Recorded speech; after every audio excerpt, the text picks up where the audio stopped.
అందరికీ కూడా మనస్ఫూర్తిగా నమస్కారం తెలియజేస్తాను. గత నెల 15 రోజుల నుంచి కూడా అంటే కవిత గెలవాలి, బీఆర్ఎస్ పార్టీ గెలవాలని పనిచేసిన 7 నియోజకవర్గాల్లో ఉన్న ప్రతి ఒక్క పార్టీ శ్రేణులకు, గ్రామ స్థాయిలో, క్షేత్రస్థాయిలో కార్యకర్తలకు, నాయకులకు మరియు ప్రతి నియోజకవర్గంలో ఇన్ఛార్జ్, మాజీ ఎమ్మెల్యే ఇన్ఛార్జీలు కావచ్చు, భద్రాచలంలో అక్కడ ఎమ్మెల్యే లేకుండా ఒక టీం వర్క్ చేసిన ఆ కమిటీ సభ్యులకు కావచ్చు, ప్రత్యేకంగా ఇక్కడ మా 2 ఎమ్మెల్యేలకు కావచ్చు, దాంతో ప్రధానంగా వద్దిరాజు రవిచంద్ర గారు తను మాకు ఒక పెద్ద దిక్కై ఎక్కడున్నా ఏ ఇబ్బంది మమ్మల్ని కోఆర్డినేట్, మా అందరి నాయకులు మమ్మల్ని అందరినీ కోఆర్డినేట్ చేసుకుంటూ ఎక్కడ ఇబ్బంది లేకుండా పూర్తి స్థాయిగా వారు సహకరించినందుకు ప్రత్యేకంగా మీడియా ముఖంగా ఈ 7 నియోజకవర్గాల్లో నేను గెలవాలని పనిచేసిన ప్రతి ఒక్క కార్యకర్తలందరికీ కూడా మనస్ఫూర్తి శిరస్సు వచ్చి నమస్కారం తెలియజేస్తా ఉన్నా.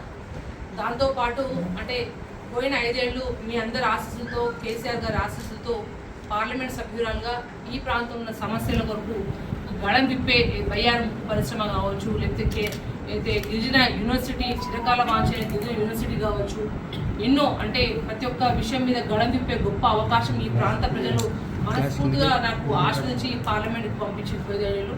కరోనా లాంటి క్లిష్టమైన సమయంలో కూడా అంటే ఈ 5 ఏళ్ళ టైంలో అటువంటి 2 ఏళ్ళు వచ్చినా కూడా అటువంటి టైంలో కూడా ఎప్పుడు కూడా వెనుక తగ్గకుండా ఈ ప్రాంతంలో నా శక్తి వంచన లేకుండా ఎక్కడ ప్రజలకి నా అవసరం ఉందనుకుంటూ ఒక పార్లమెంట్ సభ్యురాలుగా నేను పూర్తి స్థాయిగా పనిచేశానని నేను భావిస్తా ఉన్నా. కానీ ఇవాళ రాష్ట్రంలో ఒక మహోపాధి కాకుండా రాష్ట్రంలోనే ఒక వేవ్లో అంటే అనుకున్న దానికంటే బీఆర్ఎస్కి కనీసం కొన్ని సీట్లు వస్తే భావించాం, కానీ అనుకున్న దాంట్లో కంటే కూడా ఇవాళ ప్రజలు అంటే అందరు మార్పు అని అనుకున్నారు, కానీ ఆ మార్పు ఏది ఏందో అది ప్రజల్లో కనబడలేదు, ప్రజల్లో అది భావించలేదు. స్పష్టంగా ఈ పార్లమెంట్ ఎలక్షన్స్లో కనబడ్డది.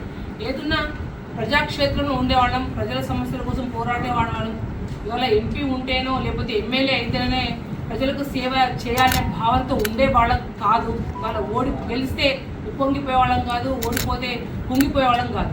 కాబట్టి ఇవాళ నేను పార్లమెంట్ సభ్యురాలుగా లేకపోయినప్పటికీ ఈ జిల్లా పార్టీ అధ్యక్షురాలుగా ఇక్కడ ప్రత్యేకంగా ఒక మహబూబాద్ జిల్లాలోనే కాకుండా పార్లమెంట్ సెగ్మెంట్లో ఉన్న ప్రతి ఒక్కరికి కూడా ఎప్పుడు ఏ అక్కర వచ్చినా, ఏ ఇబ్బంది అయినా ప్రతి కార్యకర్తకు కూడా ఖచ్చితంగా ఎలక్షన్ ముందు చెప్పారు, ప్రశ్నించే గొంతుగా నవ్వుతా నన్ను దీవించండి అన్న.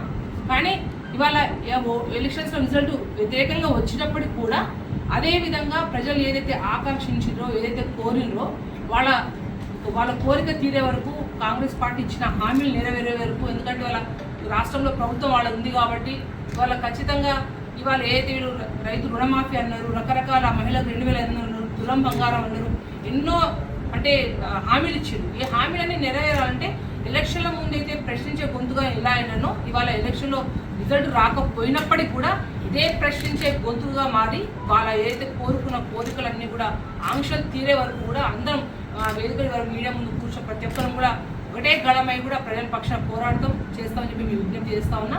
అంతేకాకుండా కుంగిపోయేది కార్యకర్తలకు మీడియా అందరూ విజ్ఞప్తి చేస్తున్నా. ప్రతి ఒక్క కార్యకర్త చాలా అంటే వాళ్ళ ఎలక్షన్స్ లాగా ప్రతి ఒక్కరు 7 నియోజకవర్గాల కార్యకర్తలు చాలా బాగా కష్టపడి నిజంగా చాలా అదృష్టవంతంగా భావిస్తున్నారు. ఎందుకంటే వాళ్ళు చాలా మంది ఇప్పుడు బాధపడతా ఉన్నారు. కానీ ఏదున్నప్పటికీ కూడా కార్యకర్తలకు ఏ ఇబ్బంది అయినా ఎక్కడైనా కూడా అందరినీ కాపాడుకునే బాధ్యత మాదే. ప్రజల పక్షాల నుండి ఖచ్చితంగా కొట్లాడతాము. దాంతోపాటు ఇవాళ గెలిచిన బలరాం నాయక్ గారు కూడా అభినందన తెలియపరుస్తా ఉన్నా. ఇవాళ ఎలక్షన్ చూస్తే విచిత్రంగా అంటే అనుకున్న దానికంటే డిఫరెంట్ ఫలితాలు వచ్చినాయి. అంటే ఇంకా గౌరవమైన స్థానంలోనే మహబూబాద్ పార్లమెంట్ ఉందని నేను భావిస్తా ఉన్నాను. ఎందుకంటే చాలా చోట్ల కూడా మా బీఆర్ఎస్ పార్టీ 3rd ప్లేస్లో పోయిన పరిస్థితి, కానీ ఇవాళ మహబూబాద్లో ఇవాళ గౌరవమైన స్థానం ఉందని భావిస్తా ఉన్నా. ఏ విధంగా అయితే ప్రజలు ఇంతకుముందు ఆదరించారు అదేవిధంగా ఎప్పుడు కూడా మీ ఆశీస్సులు ఉండాలని కోరుతా ఉన్నా. ఖచ్చితంగా ప్రజాక్షేత్రంలో ఎక్కడ వెనకడుగు వేయకుండా ప్రజల్లోనే ఉంటూ, ఓడిపోయినా కూడా ప్రజల్లో ఉంటూ, ప్రజా గొంతుగా ఉంటూ ఖచ్చితంగా మీ కవితగానే ఉంటా అని చెప్పి మనస్ఫూర్తిగా భావిస్తూ సెలవు.